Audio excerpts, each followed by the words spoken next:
A landslide win only 2 years ago, yet now UK Prime Minister Keir Starmer is resisting calls to step down. The return to Parliament of Andy Burnham makes a leadership challenge more likely. So what's gone wrong so fast for Starmer? And why so much turmoil at the top of British politics? This is Inside Story.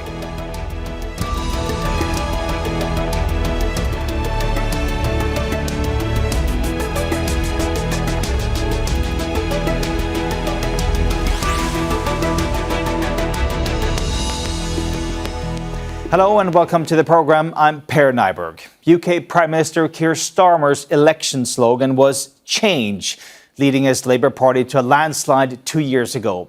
Well, he hardly could have imagined that rallying cry might now be focused on him. Some ministers are asking for a change and a new party leader. Defeat in last month's local elections has intensified the crisis, with Labour trailing the right-wing Reform UK in opinion polls. A by-election win for his party on Friday will have seen little celebration in the Starmer camp.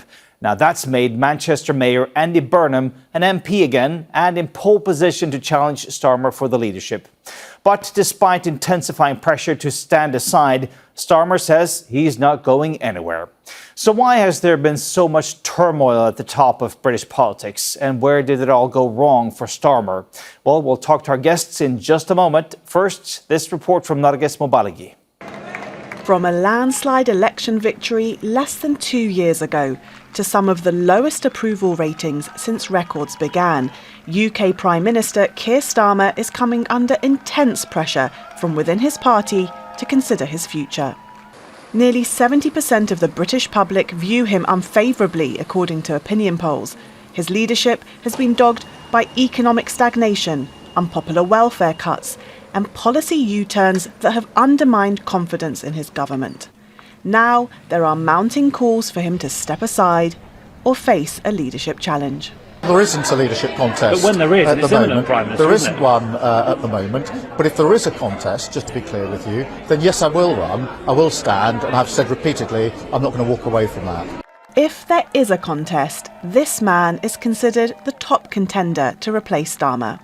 Andy Burnham is one of Labour's most recognisable political figures. He stepped down as Mayor of Greater Manchester to stand for MP in a by-election. His spectacular victory on Friday paves the way for him to challenge Starmer, which he could only do as an MP.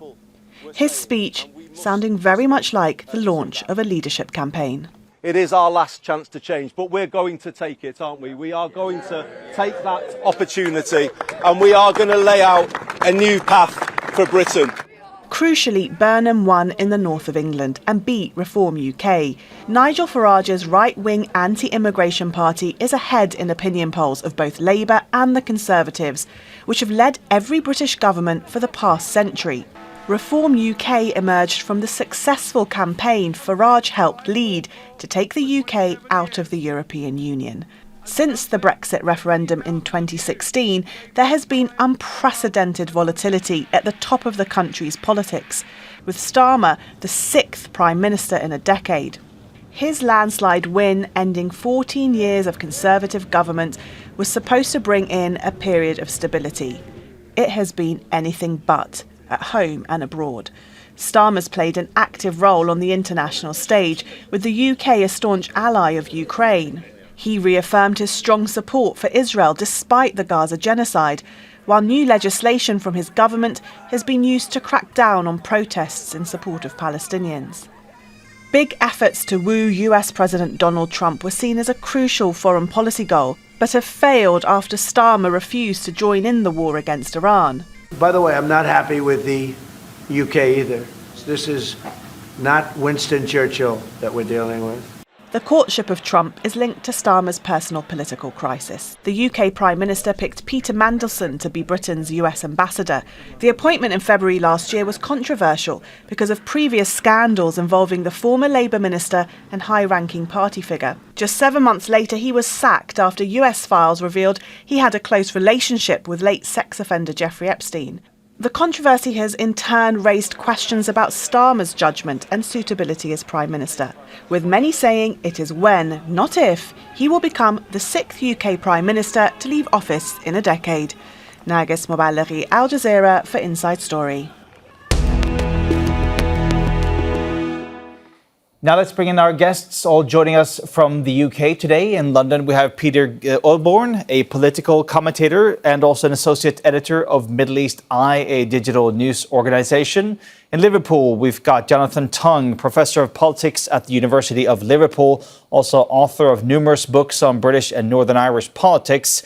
And also in London, Peter Geoghegan, Editor of Democracy for Sale, an investigative news site. A warm welcome to all of you. Peter Geoghegan, Keir Starmer, he is Britain's most unpopular PM on record. Just 2 years after he won that landslide victory, securing 400 MPs. And this is a complete fall from grace now. So what happened? What went wrong with his way of managing the country? Well, you almost have to go back to the start. He won a huge victory, just as you say, almost 2 years ago. But it was a very broad victory. He won a lot of seats, but it was very thin. He won that huge victory on just 33% of the votes. Only a third of Britons actually voted for him. And I think almost from the start, as soon as he got into office, he was embroiled in a scandal about gifts, which wasn't a huge scandal in some respects, but he handled it very badly. And it kind of set the tone for, I think, a leader who, he came into office, I think, thinking that he was going to, the job was of management. He could manage the country better, the Conservatives, and the problems of the Conservatives had managed the country badly. And I think he hadn't appreciated that when he talked about change, there was a real appetite in the UK for change. There's a deep sense of malaise and unhappiness in this country. And I think he's been completely incapable of meeting that moment. He has struggled to articulate what his vision of the country is. He's struggled to communicate it, but also even the style of leadership he's had, which has felt very semi-detached, and very kind of, very frankly managerial. And almost every issue, whether it's around Peter Mandelson, domestic politics, anything else, it feels like he quickly falls back into process and managerialism and has struggled effectively to kind of connect with the country and to tell any story about the last 2 years. It's very hard. I think it's very telling that there's a lot of talk in the UK now about Keir Starmer's legacy, and the government have brought in a ban on social media for under 16s, and Starmer reportedly is seeing this as one of his legacies. This is an issue that Starmer didn't agree with. He didn't agree with a ban on social media under 16 until very recently. And it feels very telling that Starmer pushing through a policy that he himself doesn't seem to fully agree with is possibly going to be one of the last things he does as Prime Minister. Jonathan Tonge, is it all over now for Starmer? Is it time for the chief whip to step into his office with that metaphorical bottle of whiskey and a revolver and tell him to do what's best for the country? I mean, that would lead us to the 7th PM in just 10 years. It is all over for Keir Starmer. I mean, there's simply no way he can survive the leadership challenge from Andy Burnham when it comes. The electorate, if there was to be a contest between those two individuals, the electorate, those who would vote on who the next Labour leader will be Labour Party members and those who are affiliated to the Labour Party through trade unions. The surveys that have been done so far suggest that Andy Burnham is well ahead of Keir Starmer in terms of popularity amongst those who would have a vote on the issue. So I think the logical thing for Keir Starmer to do is to resign with dignity.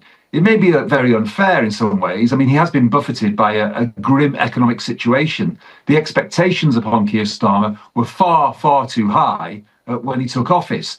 He benefited from an anti-Conservative vote more than a pro-Keir Starmer or even a pro-Labour vote in 2024. But he was also guilty of raising those expectations with that slogan of change. Whether Andy Burnham can do any better is another matter. But I think, rather than have the indignity of being the first Labour Prime Minister ever to be bundled out of office by his own party, better for him to go now with quiet dignity at a time with an elongated timetable, perhaps, to allow him a few more months in office. He did take over after 14 years of Conservative rule. But Peter Oborne, what's it about Starmer's style, his political identity, that puts him in this position that he faces himself in today? Yeah, I think it's worthwhile here looking at the deeper structural issues which have led to the unprecedented, as Professor Tonge has just pointed out, political collapse and humiliation of Sir Keir Starmer. He came in promising change, and by the way, Andy Burnham is promising change, and every political leader emerging in Britain always promises change, which is a meaningless phrase. He didn't mean it. Now, I think Starmer was brought down in the first the thing which killed him was the Mandelson crisis, the fact he had given the member of the Epstein class the ambassadorship in the United States. And it was a manifestation of something much deeper. That in the last 20 years, Britain has changed from being a democracy into becoming an oligarchy. Peter Geoghegan, who's Democracy for Sale, who you have here, is superb on this issue. He's probably Britain's leading expert on that subject. It's no longer governed through voters. It's governed through oligarchs. The political parties are owned by a new class of billionaires and their allies, also billionaires in the media, which is offshore owned. Now, when Starmer won that incredible result 2 years ago, he had the opportunity. He could have done it. I urged him to do it. Call time on this bankrupt system, which is a mixture of client politics and mutant neoliberalism. Instead of which he leant into it, and he refused to get rid of the foreign donors. He sucked up to Rupert Murdoch.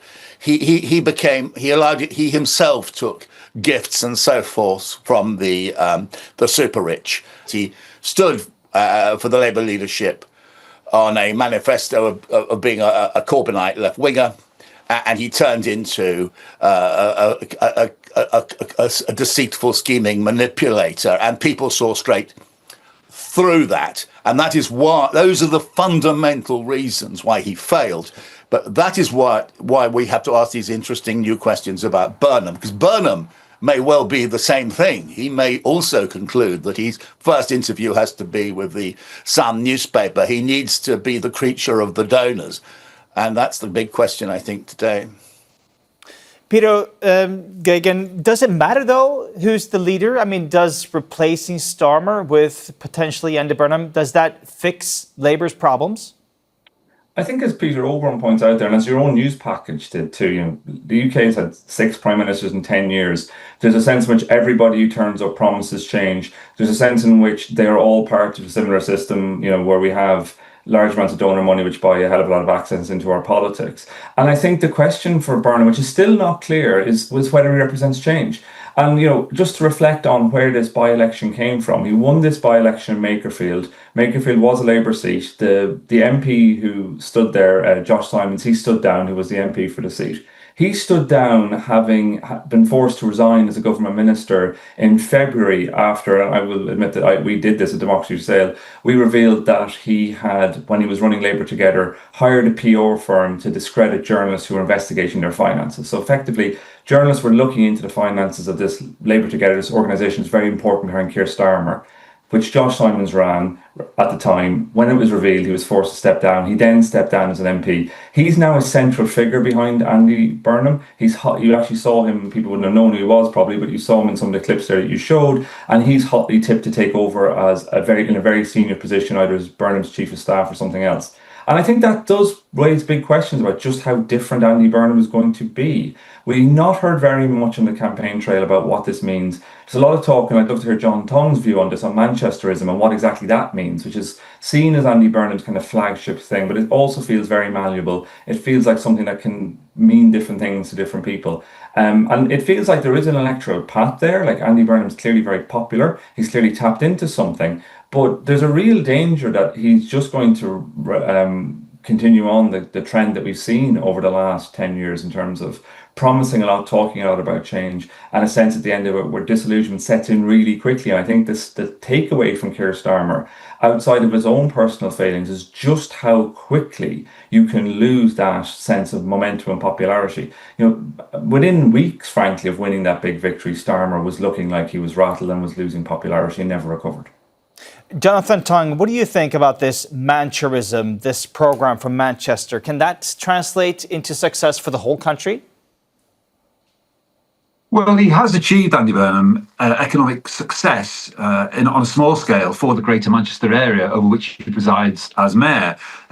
economic growth in terms of percentage of GDP has been greater there than any other district of England. That's not all down to Andy Burnham, but it is an interesting concept, Manchesterism. It is basically capitalism. Andy Burnham spends a lot of his day trying to attract private sector investment into Greater Manchester, but with a social conscience and also some local state regulation. So, for example, Burnham has brought public transport into local state ownership. It's the local state under Andy Burnham that has controlled fares, routes, timetables on buses. Burnham would like to extend that greater state control to other areas, like, for example, water and energy. But that would cost a lot of money if we're going to nationalise the water companies, for example. So I'm not sure he will be able to replicate what he has done in Greater Manchester, where he is undoubtedly popular, where he's been elected with huge majorities each time. Beyond that, I mean, I don't think that there is a clear Andy Burnham programme. You can't go to the right to be elected as Labour leader if there is a contest. So Andy Burnham's wary of doing that for the reasons that Peter Oborne outlined. Keir Starmer did, as Peter said, presented himself as some sort of Corbynite left-winger to get elected as leader of the Labour Party. I mean, Burnham ideologically is flexible. That's okay, but what you don't want is Keir Starmer Mark II without any clear sense of ideological purpose. I mean, 2 years into the Keir Starmer government, the reason he's about to lose his job as Prime Minister is because we've no clear idea of what a Keir Starmer government was meant to represent. Andy Burnham has got to avoid that trap. Yes, he's a better political communicator than Keir Starmer, for sure. Yes, he's more popular, that's for certain. But, you need more than that if we're going to survive, if your popularity is going to survive contact with number 10 Downing Street for very long. Peter Oborne, Keir Starmer, he took over a country with some major problems, major economic problems. The NHS, prisons, infrastructure, all needing major reforms. And you might recall that speech, that winning speech outside 10 Downing Street, where he was talking about a national renewal, a return to politics of public service. He was going to govern country first, party second. He also said that changing the country is not like flicking a switch. It's going to take a while. Do you think that he needs just more time to fix things, or is this a job that was sort of doomed to fail? It was there to be done if he'd been prepared to come into office conscious of the power that majority had given him and take on the reasons for this country's democratic deficit and economic and social decline. And that would have meant taking on the super rich, taking on the oligarchs, probably introducing, as Andy Burnham will do, I think, proportional representation, pushing on the Brexit front to go back into the European Union. He then would have had a lot of fights, but he'd had a lot of momentum. He basically sat there on his hands. He was scared of office, and he was the creature of his chief of staff, somebody called Morgan McSweeney, the person who had to resign over Mandelson. So he bought into the collapsed bent politics, which has brought Britain low over the last 15 years. The one other subject we haven't mentioned here, which is absolutely crucial, is the rise of reform. Professor Tonge is from Liverpool. He'll be seeing it up firsthand in the north, where Labour Party is collapsing in constituency after constituency. I was in Halifax, Calderdale last night, which I saw it at firsthand, how the northern deindustrialised towns are falling, which were taken for granted by Labour for decades. But the Blairites just used them as somewhere they put rising stars from London. And Burnham here is hopeful. I like this thing about Burnham. He comes from actually between Manchester and Liverpool, and he's that's who he is. He reminds me of a previous generation of British politicians, or Labour politicians, going back to the mid-20th century. Blair inaugurated an era of creatures who were imposed upon Britain by the metropolitan elite. Burnham does not come, whatever his critics say, from that position. He's more like a Harold Wilson, the pipe-smoking supporter of Huddersfield Town, or Jim Callaghan, Stoker Callaghan, who made his way up from the bottom of the Royal Navy to becoming occupant of the four great pillars of state. And if he can do that, if he can speak, he's a man of the people. And that's what he's really got to have the confidence to be and to take on and be a Labour politician, actually, which means actually doesn't mean you're taking on the rest of the country. You're just standing up for working people. It's needed. We haven't had that really since Jim Callaghan in the late 1970s. Now, you've all mentioned the issue of Lord Mandelson, the appointment of him as the UK ambassador to the US. And of course, Keir Starmer has tried to work really hard on that special relationship between the UK and the US and sort of cozying up to Donald Trump. Jonathan Tonge, how big of a error of judgment was it on Starmer's behalf to appoint Lord Mandelson in spite of all those warnings? It was a colossal error of judgment, and ultimately it has massively contributed to the end of Keir Starmer's premiership. He never recovered from that. It wasn't the only mistake by any means, but he was warned against it, and he still went ahead. He didn't do due diligence at all upon the appointment, despite all the siren warnings, despite the fact that Peter Mandelson has never been a stranger to controversy, but Keir Starmer thought he knew better than others. So that was bad. And the tragedy for Keir Starmer is that in some other aspects of foreign policy, he's actually handled things rather well. He's been solid on Ukraine, it should be said. He's handled a difficult American president to handle, probably as well as could be expected. So for all his domestic failings, foreign policy was a better area for Starmer until the Mandelson appointment. And I do think that it was fatal. You could almost sense the draining of support for Keir Starmer from that point onwards. I don't think that Andy Burnham would make such a catastrophic appointment. I actually think Burnham's quite shrewd, but he hasn't been tested, of course, on foreign policy. He's got to... The problem that Burnham has is expanding a sort of Greater Manchester vision to the national stage, notwithstanding the fact that he has served in a cabinet before. So, yeah, I mean, Starmer's made his own mistakes. Starmer was politically inexperienced. Starmer was politically naive. Whatever you think of Burnham, he has been around in politics quite a long time, and he does have a greater understanding of the political dark arts than I think Keir Starmer, who'd been a relatively successful director of public prosecutions prior to this, ever acquired. I don't think Starmer actually knew how to do politics, and that's why he's leaving office, I'm almost certain, a mere 2 years after achieving a remarkable landslide victory. Peter Geoghegan, there's a nickname for Keir Starmer, Never Hear Keir. Do you think that's unfair? I think that, again, harks back to this sense in which Starmer hasn't been able to lead with any kind of vision. He's had, he came in, as Peter Oborne points out, he initially elected into, he won the Labour leadership contest on a manifesto pledge. He had these 10 pledges, very much coming from the left. It was under the architecture of Morgan McSweeney as Chief of Staff, who basically created a policy platform that he knew Labour members would want. It was all very much to the left of the party. He abandoned that as soon as he won the Labour leadership. He then won a general election without having to really articulate any strong vision. And the sense in which Starmer just has been incapable of the sense of what would he do? This has been the thing I think has been a recurring problem. Any decision Keir Starmer makes, it doesn't seem like it's guided or grounded in any solid analysis or ideology. It feels like it's capricious. And for that reason, it often changes. He's had to backtrack on a lot of things. There's been a lot of flip-flopping. And so I think the sense of Never Hear Keir, it speaks to his foreign travels and foreign affairs. But I think really at its root is that sense of lack of grounding of himself in the country. I think if that sense was there, he would be able to go to different countries. I think that will be seen as an asset. And I think John Tom is right. It's probably been the strongest part of his premiership. But because he has lacked any kind of coherent centre, any kind of coherent political centre within himself and within his administration, when he goes on the world stage, it looks like someone who's on a jolly or dodging responsibilities at home, unfair as that might be. Peter Oborne, here towards the end, of course, Reform UK is on a sort of a path of momentum.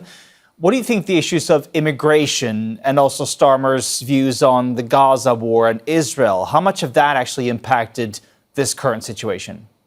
To talk about Gaza, Palestine, Israel is absolutely crucial because Starmer actually was, I slightly disagree with what Peter Geoghegan was saying just now. Starmer came from the far right of the Labour Party. He was a creature of a faction called Labour Together, which was almost like the militant tendency, but from the right. It captured the Labour Party from the right and installed Starmer as its thing. And they went after left-wing MPs. They split the party quite deliberately. They drove the left out of the party. And in doing so, they did that to suck up to the media moguls and the oligarchs. But in doing so, they drove out the left and created Zach Polanski's Green Party, which is now an insurgent political force. If Burnham is going to establish himself as a real prime minister, as opposed to an inert body as Starmer has been, he is going to have to move on Gaza and Palestine and Israel. And he's now going to be asked about it because it can't be avoided if he's going to reclaim the Labour Party as a political force. And I think that will mean dealing with those very difficult issues. Are we going to sanction? And why haven't we sanctioned? They're all going to be asked, why didn't Britain under Starmer sanction certainly the settlements? Why didn't they sanction Israel? Why didn't they support BDS? Why have you never called Israel an apartheid state? Why have you never even said that Israel is committing war crimes? These are all real questions which need to be asked of Burnham, but also anybody else who's in this contest, because Starmer has parked the Gaza issue as Prime Minister. In the eyes of very many people, he's been complicit in a genocide, made Britain complicit in a genocide. And I think that has to become a political issue in Britain now. And I predict that Burnham will move. He's often accused of being a member of Labour Friends of Israel, but he was also, let's not forget, a member of Labour Friends of Palestine. And I think we're going to see changes, quite substantial changes, and he'll need politically to make substantial changes in Britain's policy towards Israel. All right, we certainly have some interesting days in front of us, whether Keir Starmer manages to stay as the Prime Minister of the UK, or if indeed Andy Burnham, the so-called King of the North, manages to move into number 10 Downing Street. Thank you so much, Peter Oborne, a UK political commentator, also Jonathan Tonge, a professor of politics at the University of Liverpool, and Peter Geoghegan, editor of Democracy for Sale. Thank you, all three of you. And thank you so much for watching. You can always see the program again at any time by visiting our website, aljazeera.com. And for further discussion, you can go to our Facebook page. That's facebook.com/AJ Inside Story. And you can also join the conversation on X. Our handle is @AJ Inside Story. For now, that's it from me, Per Nyberg, and the whole team here in Doha. Al Jazeera's coverage continues in just a moment. Stay with us.